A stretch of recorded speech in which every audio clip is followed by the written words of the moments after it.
Welcome ladies and gentlemen, boys and girls. This is Magicka Wizard Wars Beta. I have been playing this for a little while now, so I haven't played it for too long, probably about an hour, and I did that just so I could get used to it, because this game does tend to be a little bit complicated. It's not your normal click and point and shoot. You actually have to combine spells in order to attack or defend or heal. So it's quite a neat mechanic, but what I'll do first is I'll go through the game modes, and then we'll actually just practice. So here you've got training ground, or a practice mode, where you can fire at a dummy, and you can summon some imps so that you can have some moving targets. Then you have duel, which I haven't actually played yet. Duel is a two-player game, obviously, as you can see here. You fight a single opponent, and the first to get 3 round victories wins the match. And then you have Wizard Warfare, which I've played a couple of times, and it is a 4v4 map. And I guess this game is a lot like a MOBA in the fact that it has a battleground, and it does have creep to an extent, and I'll explain all that later. But for now we'll just jump straight into training ground. And the reason I'm doing this is so that I can show you the skills without all the pressures of being attacked. And the reason for that is, as you can see down here at the bottom of the screen, you have 8 different skills you can select. Now we'll just run up here to the training dummy. Now you've got your basic elements: water, lightning, earth, fire, and you've actually got ice as well, which I guess is just frozen water, but these are essentially your elements. So what you do is you queue up your attack, and as you can see there, I've hit water 3 times, so you can see it visually at the bottom. I've got 3 water cues, and there's water swirling around me. Now once you've queued them up, then you can use it. Now there are 2 ways you can use your skills. There's a normal cast, which in this case is a jet, or there is a self cast. In this case, it just, with the case of water, it just sprays water out in every direction around me. And the same goes for fire. So we'll queue up some fire, and we'll burn him. So we're going to attack with the fire, or we can essentially AoE the fire and just spread fire around us. Again, ice, freeze, area of effect, and lightning. Now lightning is a short range attack. It's a little bit different to the others. And then we actually have earth, which we can is actually fired off like a missile. So unlike the others, it doesn't have a cone effect, it just fires off a rock, essentially, as a missile. And the longer you hold it down, the further it goes and the more damage it does. So you can see there, hold it down for a short amount of time, does a small amount of damage, 226, and will probably only travel a short distance. But if you hold it down, as you can see, it charges up and then does a massive amount of damage. And it also knocked me over. And it will travel a long way, so without hitting him, we'll fire it down here. So it travels a long distance. So that's the only element that's different. Oh, well, I suppose lightning is different as well, as it's not really a cone effect. Well, I suppose it is, but not really. And then you have a heal ability, which is your W in this case. So again, you can heal a character with it, or you can self-heal. You then have a shield, which you can't actually queue up. This only has 1 instance, as you can see there, and the reason for that is obviously it's just a shield. So I can either put it up in front of me as a wall, or I can cast it around me as an area effect shield, so to speak. And then you have S, which in the description is called death, but basically it's just a beam of death. So again, you can blast it out in a beam, or you can area effect it. So that's the basics. Now the cool thing about this game is, and the way you really play this game, is not just by firing off 1 element, but by combining them. And a good example of this is, and obviously in the real world, if you combine water with fire, you will get steam. So let's do that. Water, fire, creates steam. And then again, if you go, what else can we mix? If we go, now, do I describe the different types of attacks further? No, let's just keep mixing. So if we go fire and earth, we get a burning projectile, which, as you can see there, explodes. We'll do it on the dummy so you can see it better. Explodes for an area of effect fire. Boom. So, mixing your spells creates more powerful spells. Now, as you can see there, the elements also have, a lot of the spells have after effects. So obviously fire will burn its target and continue to burn. And the cool thing about this game is, and I can't show you on myself, but I'll show you on the dummy. Say if this was you and you'd been set on fire, all you need to do is cast water and it puts it out. Although I killed him before he... Oh no, it did, it worked. So water will put out fire. Now that works both for attacking and defending. So if somebody sets you on fire, cast water on yourself and it will put you out. Same works if you are attacking. So if you attack somebody and you set them on fire and one of your other teammates then casts water, the burning effect is then put out. The other effects that are transposed, I guess you'd say, is with water. As you saw there, water has a knockback effect. So just like in a riot, if they bring out the water cannon and use water, it knocks back your enemy. Ice will obviously freeze your enemy if I do it long enough. Yeah, see, now he's a block of ice and now he can't move. And I essentially can actually just run up and attack him. Because you can have a melee attack in this game. You have a sword, which you can beat the crap out of your enemy with, if you so desire. And so on and so forth. So, the only element that can't be mixed that I can see is... Whoops, what did I do there? Is lightning. And you'll see there, when I cast one orb of lightning on me, the earth and the water elements are blacked out, so I cannot mix those spells with lightning. But I can, however, mix ice. So I now have lightning and ice. And let's just add some death to it just for fun. So we've got lightning, ice, and death. Now what this will do is certain other spells will create different ways of using your elemental attacks. So what I mean by that is, I've obviously charged up lightning and ice on this attack, but because I've used death, which is a beam, as you saw before, when I charged up 3 of them, it spat out as a beam. So what this will do is it will add lightning and ice elements together into a beam, which will travel a lot further. Let's just pick one element though. Let's pick fire. Fire, fire. So obviously the more elements you add in, the stronger the attack will be. So we want 2 fire and 1 death beam.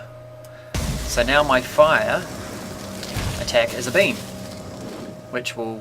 You hold it down to cast for longer. Same with the earth attack when it becomes a missile. The longer you hold it down, the stronger it... Well, for the missile attack, the longer you hold it down, the stronger it gets. For the beam effect, the longer you hold it down, the longer the effect will last. So if I want to heal... A heal is a beam as well. Let's think of another example. If I want to, say, freeze this guy from a distance, I obviously can't. If I do it from here, I'm not going to hit him. He's too far away, so I can't freeze him from here. So what I would do is I would queue up some ice and then add it into a beam, and then I can hit him. I can freeze him from a distance. Same goes for if I want to turn it into a missile. Queue up some ice, add in some earth, or just a big rock. Essentially you're just attaching it to a rock, and it becomes a missile now. Now, the one I haven't shown you yet is this one, which is a shield. Now, you can combine certain things with the shield as well. And so, really all you really want to do with this one is... Well, no, I lie. You can self-cast and you can... not self-cast, I guess, ground cast. But as you saw, ground casting just creates a barrier, whereas self-casting creates a area of effect shield. Same happens if you add in an element. So if we add in water and a shield, and just cast it onto the ground, it creates a cone of water in front of us, which we can pass through but does damage. And same with your enemy. There are some that they can't pass through, so if we go earth and a shield, it actually creates a wall which you cannot pass through. As you can see, I have a water effect on me. I'm saturated essentially, and that was because I passed through the water wall. So I think we can pretty much do that with everything. So we can do an ice wall. Oops, that's not what I wanted. Get rid of that. An ice wall. A fire wall. And a lightning wall. Oops, what happened there? And what have we got? What have we missed? We've done water, ice. Well, essentially you can have a healing wall as well. But these actually turn out as mines. So they're not actually going to do anything unless you pass over them. And then it sets off the mine and it becomes an area of healing, so to speak. The other one that does that as well, I think, is death. So death becomes mines as well, but obviously it's the complete opposite of life. So it's an easy one to remember. The 2 mines you can create are either going to be life or death. So that hurts. Pass over it and it hurts. Excuse me. So what else have I got to show you? Oh, the other shield obviously is casting it on yourself. So healing is the one I use the most. So if we queue up some healing and put a shield and then do it as an area of effect, it actually becomes a shield. So now I basically have a heal attached to me. And the same goes for the elements. Now, if I know that my enemy is using fire a lot, or if the enemy's strengths, which I'll show you later, are in fire, then a good idea is to cast a fire shield. The opposite is a water shield. So if I have a water shield on, if they attack me with fire, it's not going to do as much damage and it's not going to set me on fire.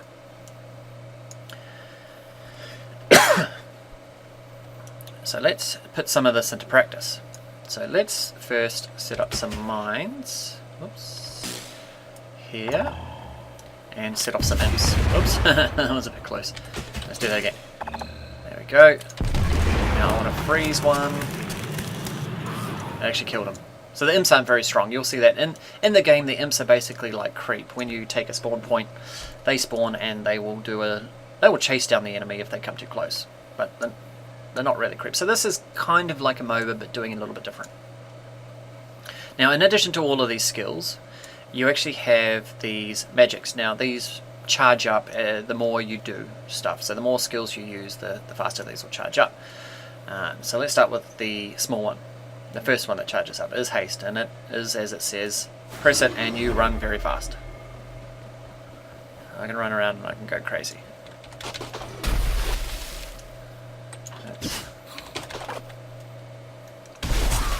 So we can charge it up for the next one. I should do the big one first.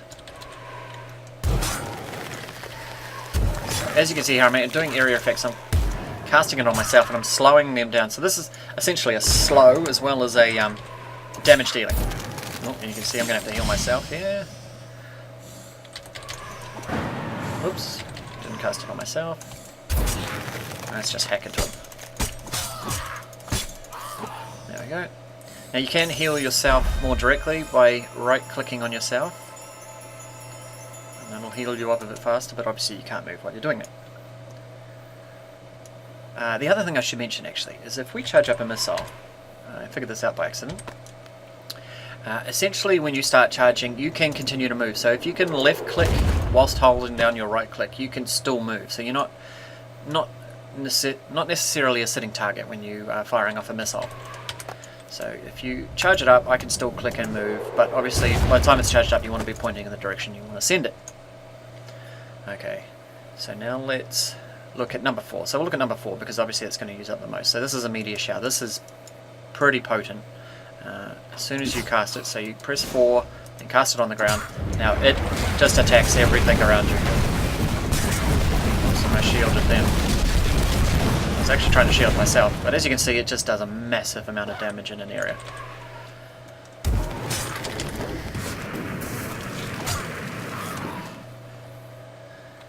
The other two, this one I can't obviously show you because it's a revive, so if your enemy are down before they respawn you can revive them obviously. Now that's really important especially towards the end of the game, because if you run out of tickets essentially and your teammates are down and you've still got the enemy after you, if you can see on the minimap where they are lying you can go and res them. So even though you may run out of tickets at the end of the game, that's not necessarily the end of the game. You can essentially keep going as long as your team keeps reviving each other.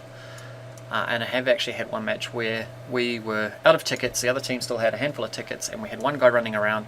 He managed to evade them for a while, then he came and rezzed us all, and we actually ended up winning the match. So that was actually quite funny. So yeah, just because if you're playing this game, if you get towards the end and you find that you're out of tickets, I wouldn't necessarily give up, because you can still win the game.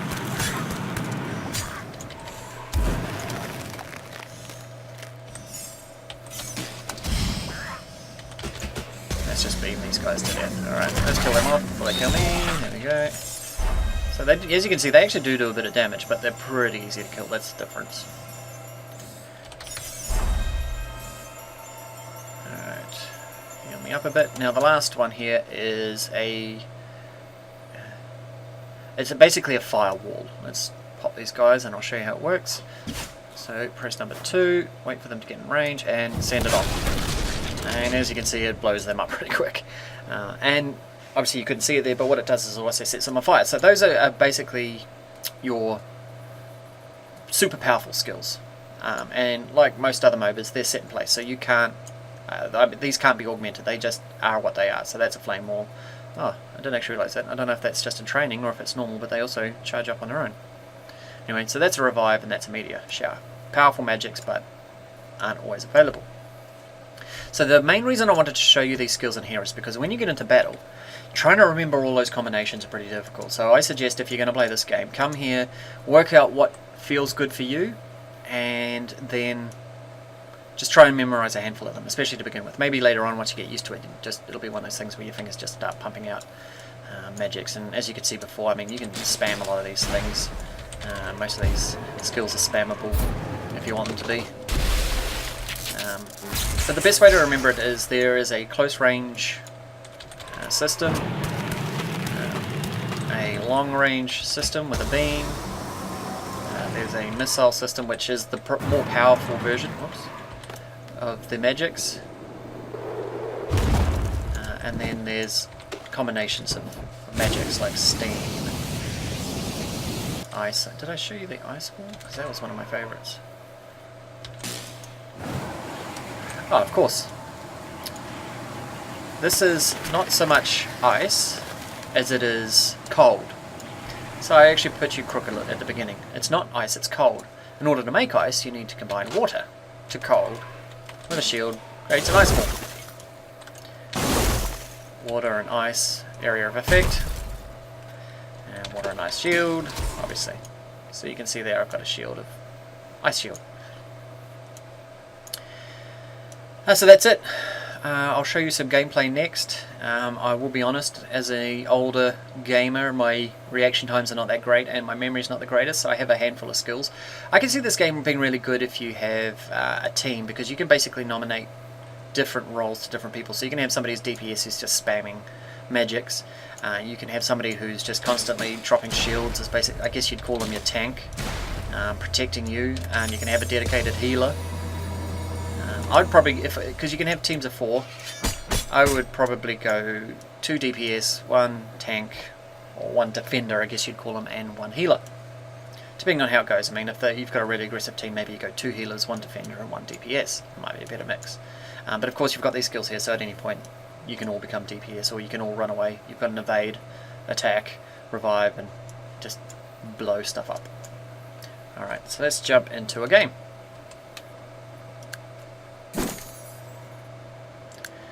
So here again, as I said, you got a dual mode and a warfare mode. I'm going to go warfare. And while that's loading up, if we get a chance, I'll show you some of the gears. So here you have your melee attack. You start off with a sword, and I think you automatically get given the dagger. You start off with a normal robe, and I've actually purchased these 2 robes. So as you can see, they're on. No, you can't. But if you go through them, each item has a buff. Now what I like about it is, if you can see up here, this guy's got a buff to increase his earth to 10, and this guy's going to increase his healing by 5. But for every buff it has a negative, so every positive has a negative. And what I like about that is it basically creates a bit of balance, so nobody's overpowered. They are overpowered in one respect, but they lose something in order to gain something. So I don't have any buffs, so essentially I'm okay at everything, whereas the others are going to be really good at something but really bad at something else. So if you can pick that at the beginning, you can essentially use their strength as a weakness as well. Ooh, here we go. Alright, shield. Now there are things I didn't get to show you. Now if somebody shoots a beam at my shield, it's actually going to knock them down.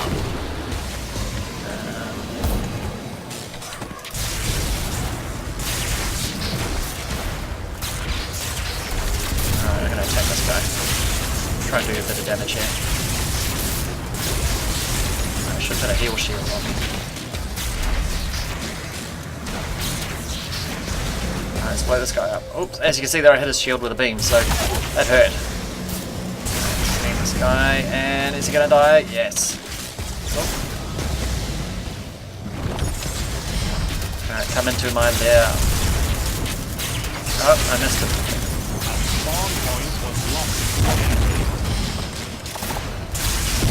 Oh, my friend hurt me. Alright, I'm gonna run. I'm gonna run away. I'm running away, run away. I left my friend to die, essentially, but no point in both of us dying, right?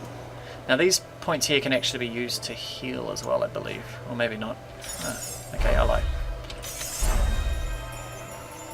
And there you can see your little minions that basically hang around. One will follow you, I think, when you respawn, and some will just hang around and defend the area.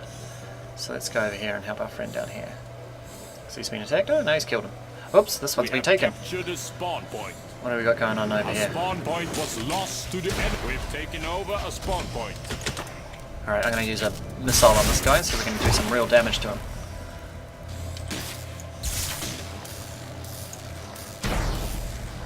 Alright, let's set this guy on fire. Let's just go in for a basic attack. There we go. I've got a friend here helping me.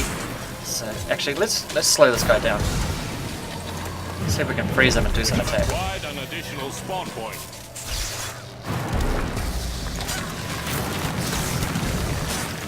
Alright, so I slowed him. Now I'm just going to attack him. There we go, dead. You won. Oh. Bravo. Now what you can see there, we didn't actually run out of tickets. We had 80 tickets, he still had 63 tickets, but we took all the spawn points. So essentially they can't spawn anywhere. So it's obviously a quick win. Now this game is very quick. Even without doing it that way, this game is over pretty quick. Now when you win or lose, you get obviously a score, you gain a bit of experience. With that experience you also get some money, and with all of that what you do is, oh, I don't know why it's doing that, doesn't normally put you back into login screen, there we go. You go to the store and you can spend your money. Now there is obviously real world, but as a casual gamer with a wife and family I have no money, so I don't spend any money. And obviously the point of my video is to see if these games are enjoyable without spending any money. But there are, most of these can be brought, as you can see, sorry, those were bundles, and I have actually brought this bundle, and with that bundle basically all I got was the robe, so I don't really know why it's called a bundle, but it just made me a little bit more tanky. There is this bundle here which makes you more of a healer, but with this one you actually do get more. You get a robe, you get a staff, and you get a ring, and as you can see there, it buffs my healing but it reduces my shield ability. Again, increases my healing, reduces my ability to use my shield. So I could pump that all on and I would be an amazing healer, but I wouldn't be a very good defender. So I couldn't protect anyone very well, but I could keep them alive for a long time. And that's what I was saying, I could see this game working really well if you can combine with friends and actually have select roles. But apart from those packs, there are obviously individual items. I've brought both of those. Oh, actually I brought that in the bundle, and I brought that one recently just to give me a little bit more ground speed, which I ended up swapping back to this one because I like to just stand in front of people and try and blow their faces up. Again, there's real world money you can spend to get other items, and if we keep scrolling down, there's obviously a lot. You can then use in-game money to buy other items. But as you can see here, you actually have to unlock these first, so you have to grind away to unlock these and then pay for them. Same goes for weapons. You have melee weapons, you have throwing weapons. So the Vendetta dagger that I brought before is actually a throwing weapon. As you can see, I don't know what those actually mean, but this has shank, so I don't know if that means if you do it from behind it does more damage. Again, acts as a throwing weapon. This is cleave, so I'm guessing that means if you have more than one enemy in front of you it'll hit all of them. Hurling spear, I have actually seen somebody use that. It's not so much throw it as I think it's just a long distance thrust. Quick draw, so I guess that means speed, and gunfire obviously would be ranged. And then the staves, so this is basically your magic buff. As you can see, you have to unlock them, so at level 4 I can unlock this one, and this will increase my lightning damage but reduce my earth damage, or skill. And so on and so forth. So I'm not going to go through all of them. These obviously you don't get until much later. The first one you unlock is at level 18, and the rings You do have 2 you can unlock right at the beginning, and then level 4. But they're only small, so they're like 5. Whether that's percent or points, I would say points, so that's 5 points off, 5 points on. Whereas the trinkets are 75 reduced health, but 3%, so there you go, it is points and percents, 3% more something. If you click on it and hover over it, it'll tell you movement speed. So 3% more movement speed, but you sacrifice 75 points of health. Rosary, sacrifice 75 points of health. Movement speed, that was no difference, I don't see the point. And that one reduces your magics. Magic, magic, magic, magic, magic. And all the rest affect your magic. So there you go, that's what you use your money on, and you obviously have to grind in order to get a lot of that. In here, later on, it doesn't actually tell you when, but obviously you'll be able to unlock more magics as well for your 4 main set magics, I guess you can. I don't know what they actually call that. I haven't actually gone, I'll be honest, I haven't gone and read any of it. I've just basically been playing the game. But as you can see, you've got other magics here you can use. So there's a teleport, stone prison, which will obviously trap them, as you can see here in the little description here. What's this one? Midsummer's Blessing, so I guess that's a heal. And the last one is a geyser, which will throw them up in the air, obviously. There we go. And then your second one, that's obviously the main attack. What was that? Nature's Call. Summon down a heavy structure to deal damage in a small area and push people away. Oh, okay, that's kind of cool. Tornado, obviously that will pick them up and do damage. And Tidal Wave. So these, if I'm looking at this correctly, the first one is more of a support magic. So it's like trapping or healing, running away or teleporting away, trapping your enemy in a geyser, but it doesn't actually do any damage, whereas this one here does damage. So that one burns and sets them on fire, this one thumps them and pushes them away, this one holds them up in the air and does damage, and Tidal Wave pushes forward, pushes them away, and does damage. With piranhas. So, if this one must be another support magic. Let's have a look. So the second one, Summon Death. Okay, that one just blew up his face. Summon a Grim Reaper. Attacks a player that is close by and deals tremendous damage. Lives for a short time and attacks the user if no other target is to be found. So that's kind of funny. And then we have Tactical Dragon Strike. Which, looking at the description, you put a start point, an end point, and then it sends a dragon to blaze the area for which you've nominated. So I guess that, with the exception of the revive, this is also a damage dealing magic. And then obviously the last one will be damage dealing with Meteor, Thunderstorm, Raise the Dead. So there you go, you can raise 3 imps instantly, which are more of an annoyance than anything, but great for distraction, or even, well, they do damage, so great for every occasion really. And what's this? Mighty Hail. So it's like a meteor storm but with ice, which will obviously freeze you. Now these magics, as it noted on death, these will actually hurt you as well, and will hurt your allies, so be careful where you plant these, because if you've got all your friends around and there's only one enemy, dropping a meteor is only going to be detrimental, not beneficial. Now the other thing that you collect through this game are crystals. Now I have no idea what they are, so I will look that up at a later stage if I do any more of these videos, and I'll let you know what those crystals are for. As you can see, I own 1 shield crystal, 1 life crystal, and on the magics you can see it has crystals attached to it. So I'm guessing the more crystals you have, maybe, of that particular type, the stronger that magic will be. So with revive, I have 1 life, so maybe that makes it a little bit... Maybe when I res somebody, it gives them more health, perhaps. I don't know. I'll have to check that out. But anyway, those are the core magics. As you can see, they're all customizable as well. So there you go. That's Magicka Wizard Wars. I hope you enjoyed my video. I'm not sure that I will do... Maybe I'll do a couple of gameplay videos of this, because it is a little bit of fun. But as I said, it can be quite hectic. And trying to remember all the combinations, or the best combination, for my feeble old brain, can be a bit of a challenge. But I do recommend giving it a go. It is a lot of fun. It's one of those games that's very fast, so if you've got a spare 10-15 minutes for a casual gamer like myself, it is a perfect game for me. I can just throw 10-15 minutes at it and have a blast. So if you liked it, please subscribe, like the video, do all the rest of that jazz, and I will see you next time.